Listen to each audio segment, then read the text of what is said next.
Vamos começar então com o Solista. O Solista é um filme baseado no caso real, como eu falei, e ele conta a história de um mendigo que tinha um talento enorme, que tem um talento enorme, que ele mora em Los Angeles. E nisso um jornalista, ao passar ali todo dia, ele enxerga o talento daquele mendigo, que ele toca violino, ele toca saxofone, um monte de instrumento, e ele percebe que esse cara, ele pode ter um talento assim espetacular. E ele então pega o cara, recupera o cara, tenta trazer ele para a sociedade novamente, e na verdade descobre que ele tem uma doença. Na verdade não é um mendigo por querer ser mendigo, né?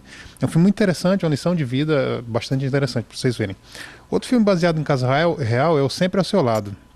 Sempre ao Seu Lado é um filme estrelado pelo Richard Gere, e ele conta a história na verdade, a verdadeira história se passa no Japão. Então, essa foi trazida para uma versão americana, mas ele conta a história de um rapaz que todo dia ele fez amizade com um cão na estação do metrô. E esse cão, todo dia, estava esperando ele. Na hora que ele descia do metrô, o cão estava esperando ele. Um certo dia ele não volta, e o cão passa 10, 20 anos esperando o retorno dele. Todo dia o cão está lá. Na verdade, ele morreu e as pessoas estão esperando que o cão está esperando que ele volte, né? Uma coisa de amizade entre o animal e o homem que é espetacular também.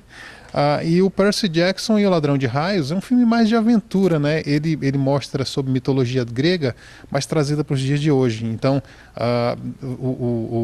estão sumindo os raios, somem, e está tendo um certo rebuliço no meio dos deuses, e eles descobrem que pode ter sido o Percy Jackson que roubou os raios, que seria filho de Poseidon, e aí eles ficam uma guerra entre os deuses, né? É um filme bastante atual também por conta do Fúria de Titãs, que está no cinema, né? Então as pessoas que gostam de mitologia grega é bom ver, porque tem os personagens bem interessantes de você assistir. E é um filme divertido, mas para a família, com bastante aventura, né? O Fred, é interessante que esses tipos de filme como Ladrão de Raios, que está vindo de livros, assim como foi o fenômeno Harry Potter, Senhor dos Anéis e tudo mais, acabou instigando a nova geração, tanto a ler os livros quanto a assistir os filmes e fazer a crítica dos dois mundos. Isso é muito bacana. Certamente, certamente. É incrível, porque as pessoas às vezes não tinham conhecimento ou tinha preguiça de ler, etc. Eles começam a ver e começam a se interessar. E a gente sente isso aqui dentro todo dia. Você começa a conversar com a garotada e você vê que eles conhecem.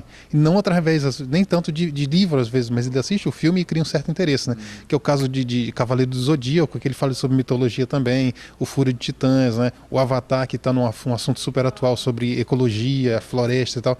Então uma coisa que o filme traz as pessoas para a atualidade e traz a leitura e traz a cultura para dentro das pessoas, né? É isso. Maravilha, então tá aí, mais 3 dicas para vocês aproveitarem, e também, já sabe, se quiser um pouco mais de noções aí sobre o que está acontecendo no mundo do cinema, é só vir falar aqui com o Fred e toda a equipe aqui da TN, que eles estão prontinhos para atender vocês.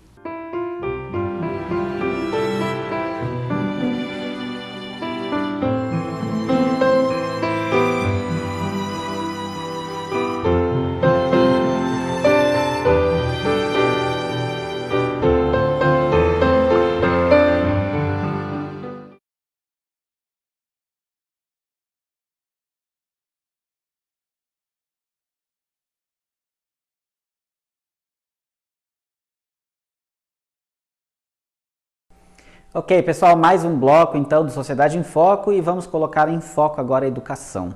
Saiu essa semana, através de todos os meios de comunicação, os índices do INEP, aí, os dados do IDEB que se colocaram sobre a educação brasileira. E obviamente a gente está assim, melhorando, mas ainda falta muito para a gente chegar nos índices mínimos, considerados mínimos aí para a educação ser uma educação de qualidade. A gente está avançando a passos muito lentos, perto daquilo que a gente realmente poderia fazer. Só para vocês terem uma ideia, o índice mínimo que eles consideram de um índice, vamos dizer, razoável é nota 6. Né? E aqui no Brasil, os melhores estados estão com 5,8 e 5,4, que não é mal. Mas isso os estados em separado. Se você pegar ensino fundamental a nível nacional, nós estamos com média 4,6 e ensino médio 3,7. Realmente o ensino médio está dando um pouco mais de trabalho para conseguir atingir níveis um pouco melhores aí da nossa educação. Além disso, o pessoal fica dizendo que, lógico, cada um tem a sua ideia do que seria melhor para a educação, não é verdade? E muita gente diz que a progressão continuada é que é o grande vilão aí desses problemas todos que estão acontecendo. Que os alunos das escolas particulares estão, em média, 3 anos à frente dos alunos de escola estadual. Né? Mesmo assim, os alunos das escolas particulares estão chegando agora mais fracos do que chegavam antigamente nas escolas. O sistema de ensino que é usado, né, o contentamento dos professores, São vários itens que, claro, cada um tem a sua teoria, tem a sua ideia. Então a gente resolveu trazer para vocês as pessoas que estão ligadas diretamente à educação para que vocês possam ouvir, né, as ideias de quem está ligado diretamente com a educação em nosso estado. E a gente vai começar no programa de hoje com um pessoal da escola, vamos dizer, que estaria representando as escolas estaduais. Tá? Então a gente vai estar falando com a professora, que é a diretora lá da escola Dr. João Aguiar, lá no Manuel Julião, tá? Que é a professora Girlane. Vamos então acompanhar a entrevista para ver a opinião dela sobre esses temas, sobre esses índices do IDEB da educação brasileira. Ok, pessoal, então estamos aqui na escola Dr. João Aguiar com a professora Girlane. Professora, esses dados todos que foram lançados aí sobre a educação no Brasil trazem uma série de questionamentos e serve até para a gente refletir um pouquinho sobre aquilo que está acontecendo, né? Então eu gostaria que a senhora comentasse, para iniciar, esse dado que foi dito, que os alunos das escolas estaduais estão 3 anos atrás dos alunos que estão na escola particular. A senhora concorda, discorda? Qual a sua visão sobre isso? Em partes a gente discorda, mas sabemos que a convivência e a convivência do dinamismo de cada grupo social que frequenta a escola pública e a escola particular é diferente. Então, a classe de alunos que vai para a escola particular, ele já chega na escola com uma condição de conhecimento muito superior ao aluno da escola pública. Por quê? Porque muitas vezes ele já tem um computador, ele já tem a internet, ele tem o pai ou a mãe que é muito mais instruído, que de pequeno já vai ensinando, então ele já tem um caminhar mais na frente. Mas nós sabemos que a escola pública ela tem algumas limitações nesse sentido, mas por outro lado também eu não concordo muito que a escola pública ela tem ficado esse nível tão alto assim atrás da escola particular. Muito bem. E segundo os dados gerais aí, né, a média de escola do ensino fundamental foi 4,6 em termos de Brasil, né? E do ensino médio 3,7 também a nível de Brasil. E aí, obviamente, que sempre é tudo comparado com os países mais desenvolvidos, vamos dizer, né? Onde a média mínima é 6. É meio estranho o INEP, o MEC, todos esses, vamos dizer, avaliadores compararem Brasil com os países mais desenvolvidos, né, professora? Com certeza.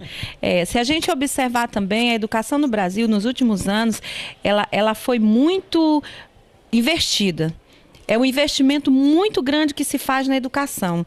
A gente que está à frente da direção da escola sabe do esforço de Brasília de estar enviando, principalmente para as regiões norte e nordeste, onde o ensino é mais sacrificado, está ingerindo recursos, programas, projetos para que a gente possa estar alimentando melhor, para que a gente possa estar numa condição mais de igualdade com regiões sul e sudeste. Sabemos que é difícil, mas o estado, por exemplo, o estado do Acre, ele tem crescido. Ele cresceu muito. Nesse último resultado agora, por exemplo, nós estamos com a nossa média 4,1. Então, quer dizer, do ensino fundamental de 5º a 9º ano. Então, nós conseguimos crescer e avançar e nós sabemos e entendemos que o MEC tem investido muito nisso. E a gente, dentro da escola, tem procurado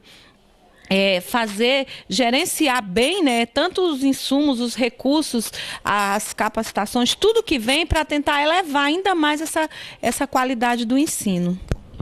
Professora, e com relação à progressão continuada, ela é realmente o grande vilão desse fracasso escolar? Não acredito. Como havia falado, a educação ela é muito dinâmica. Então, nós não podemos a sociedade caminhar para um lado e a escola para outro. A escola não para. E a escola hoje ela consegue aproveitar muito mais o conhecimento